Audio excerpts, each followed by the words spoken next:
கடந்த ஆண்டு வந்து கிராமப்புற மேம்பாடு திட்டத்தின் மூலம் ஒரு நாடாளுமன்ற உறுப்பினர்கள் ஒவ்வொரு கிராமத்தை எடுத்துக்கணும்னு சொன்னாங்க. அதுக்கு இந்த முறை வந்து அதுக்கான நிதி ஒதுக்கீடே இல்ல. நிதி ஒதுக்கீடே இல்ல. தாழ்த்தப்பட்டவர்கள் மற்றும் பழங்குடியினர் பற்றி சொன்னாங்க.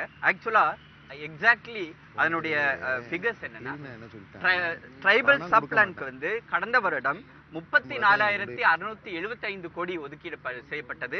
அது இப்பொழுது 4,158 கோடி அதிகப்படுத்தப்பட்டு 38,833 கோடி ட்ரைபல் சப் பிளான்க்கு கொடுக்கப்பட்டுள்ளது. அதே போல ஷெட்யூல் காஸ்டுக்காக எஸ்சிபி என்று சொல்லுவோம், அதுல வந்து போன வருடம் 20,963 கோடி, இந்த வருடத்திற்கு 24,005 கோடி, அதாவது அதிகமாக 3,042 கோடி ஒதுக்கீடு செய்யப்பட்டுள்ளது.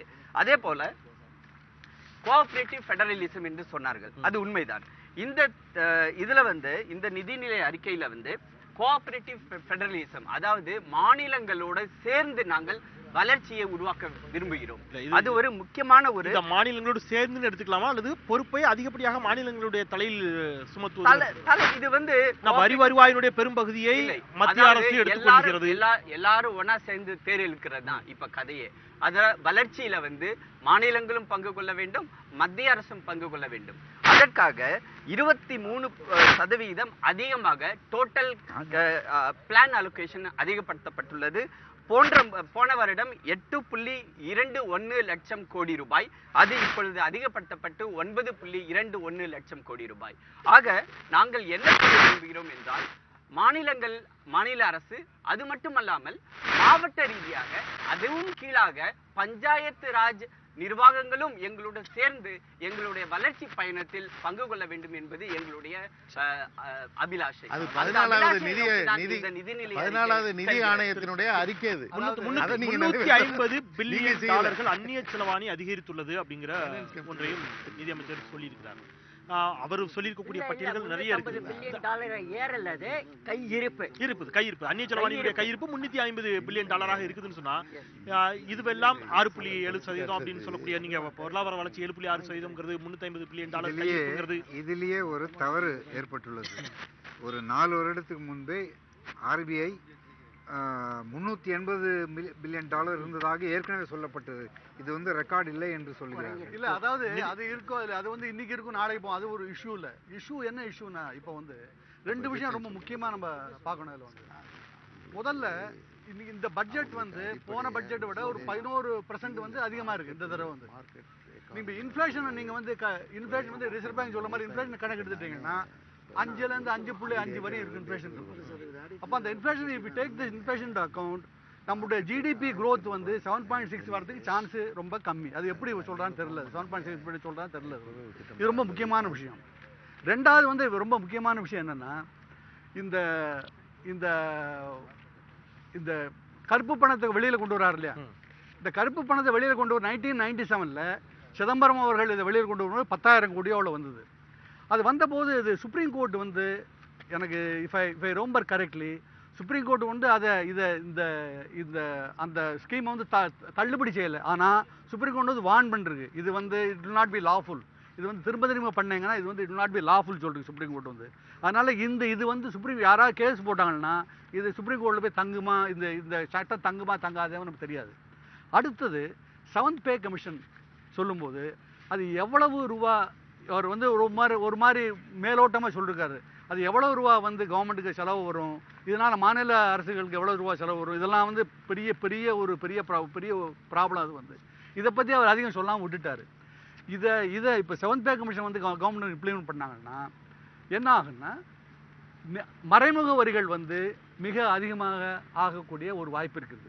போன தடவை பார்த்தீங்கன்னா, போன தடவை பட்ஜெட்டில் ஒரு மறைமுக எவ்வளவு பட்ஜெட்டில் எஸ்டிமேட் எவ்வளோ இருந்தோ, ஆக்சுவல் வந்து 60,000 கோடி ரூபா அதிக மறைமுக வந்திருக்கு இப்போ வந்து இல்லையா. நேரடி வரிகள்னா மாற்ற முடியாது, அடுத்த வருஷம் தான் மாற்ற முடியும். நேரடி வரிகள் வந்து இன்கம் டேக்ஸ் வந்து இடையில இன்க்ரீஸ் பண்ண முடியாது.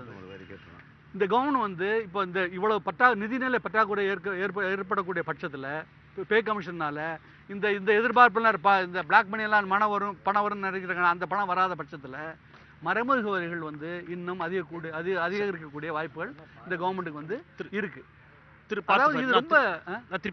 திருப்பார்த்ததாரி அடிப்படையில இந்த கார்ப்பரேட்டுகளுக்கான சலுகைகள் அல்லது அவர்களுக்கான விஷயங்களை கையாளுகின்ற பொழுது அதற்கான வார்த்தை இன்சென்டிவ் என்று பயன்படுத்தப்படுகிறது.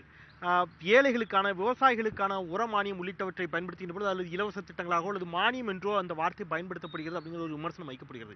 இந்த இன்சென்டிவ் அப்படிங்கிறதுக்கும் இந்த மானியத்திற்கும் அப்படி என்ன வித்தியாசம்? ஏழைகளுக்கு கொடுத்தாக்கா அது மானியம், பணக்காரங்களுக்கு கொடுத்தாக்கா அது இன்சென்டிவ். இப்போ 25,000 கோடி கேபிட்டல் பப்ளிக் செக்டர் பேங்க்குக்கு கேபிட்டல் இன்க்ரீஸ் பண்ணுறதுக்காக கொடுக்குறாங்க.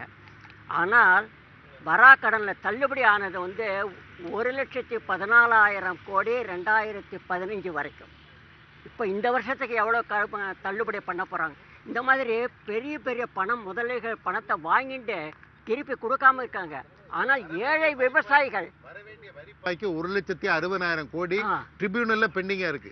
ரெண்டாவது ஏழை விவசாயிகள் பணத்தை திருப்பி கொடுக்கலன்னா அவன் நிலத்தை ஜப்தி பண்றாங்க பேங்க்ல.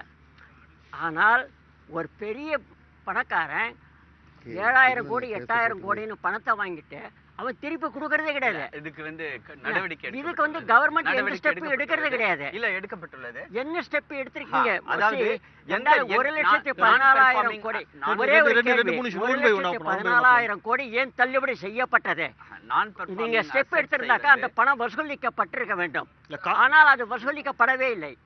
அதாவது நான் பெர்ஃபார்மிங் அசெட்ஸ் அந்த நிர்வகிக்கத இல்ல அவர் செக்ரட்டரி எகனாமிக் சொல்லுங்க. அவர் முடிச்சுக்கிறேன். அதாவது ஒண்ணு இவர் சொன்னார் அதிகமாக கார்ப்பரேட்ஸ் லோன் வாங்கிட்டு பணத்தை திருப்பி செலுத்தாம இருக்கிறாங்க. ஆனா அதே சமயம் ஏழைகள் சிறு தொழில் முனைவர்கள் பணம் வாங்கும் போது அவங்களை குடுமையை பிடிச்சி வாங்குறாங்க அப்படின்னு. இப்ப ரீசெண்டா ஒரு முடிவு எடுக்கப்பட்டுள்ளது.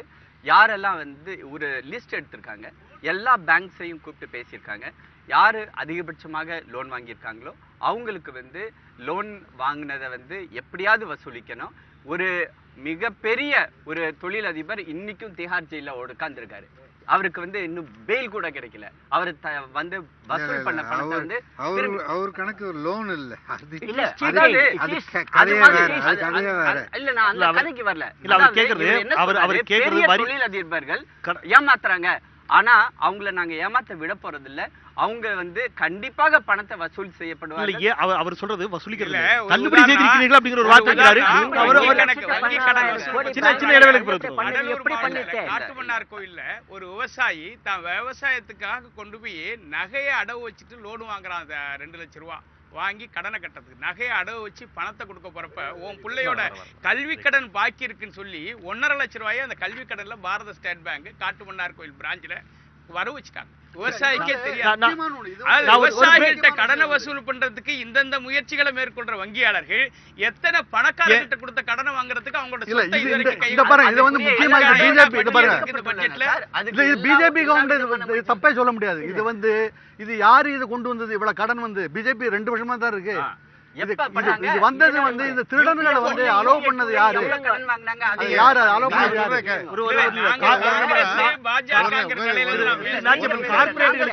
அதாவது அது நீங்க சொல்றது கரெக்ட் தான். அதாவது என்பிஏங்கிறது பல ஆண்டுகளா இருக்குது. ஆனா இதை வெளிநாட்டு கம்பெனிக்காரங்க அந்த சொத்தையெல்லாம் எடுத்துக்கிட்டு போகலாம்னு கொண்டுட்டு வந்திருக்கு இந்த பட்ஜெட்ல. இந்த பட்ஜெட்ல தான் அசெட் ரீகன்ஸ்ட்ரக்ஷன் கம்பெனி அப்படிங்கிறதுக்கு 100% 100% வெளிநாட்டு போர்ட்போலியோ இன்வெஸ்டர்ஸ் இன்வெஸ்ட் பண்ணி அந்த சொத்துக்களை எடுத்துக்கலாம். நீங்க இந்தியாவுல இருக்கக்கூடிய சொத்து அனுமதியை கொடுத்திருக்காங்க.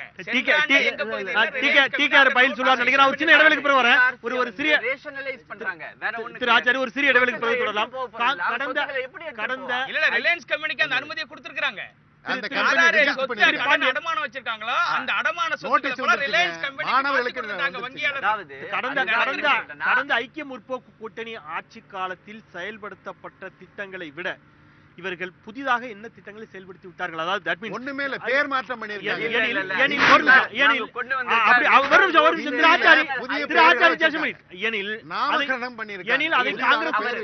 அப்படின்னு சொன்னா அதை காங்கிரஸ் வரவேற்கத்தானே செய்யணும்.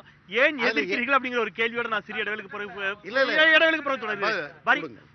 வரி வசூலாகட்டும் அல்லது வாராக்கடன் ஆகட்டும், கார்ப்பரேட்டுகளுக்கான சலுகைகளாகட்டும், விவசாயிகளுக்கான மானிய குறைப்பாகட்டும், இவையெல்லாம் ஐக்கிய முற்போக்கு கூட்டணி அரசில் நீட்சியாகவே பார்க்கப்படுகிறது என்ற வாதமும் இடதுசாரிகளால் வைக்கப்படுகிறது. பேசலாம் ஒரு சிறிய இடைவெளிக்கு பிறகு. ஸ்மார்ட் சிட்டி உள்ளிட்டவை ஏராளமான கவர்ச்சி வார்த்தைகளாக மட்டுமே பார்க்கப்பட்டவை அல்லது ஸ்மார்ட் சிட்டிகளுக்கான நிதி எந்த அளவிற்கு ஒதுக்கீடு செய்யப்பட்டிருக்கிறது, எய்ம்ஸ் மருத்துவமனைகள் அமைக்கப்படும் என்று சொல்லப்பட்டது, அதற்கான நிதி ஒதுக்கீடுகளை பற்றி எதுவும் பேசப்பட்டிருக்கிறதா? இது போன்ற விவாத கேள்விகளோடு தொடரலாம் ஒரு சிறிய இடைவெளிக்கு பிறகு.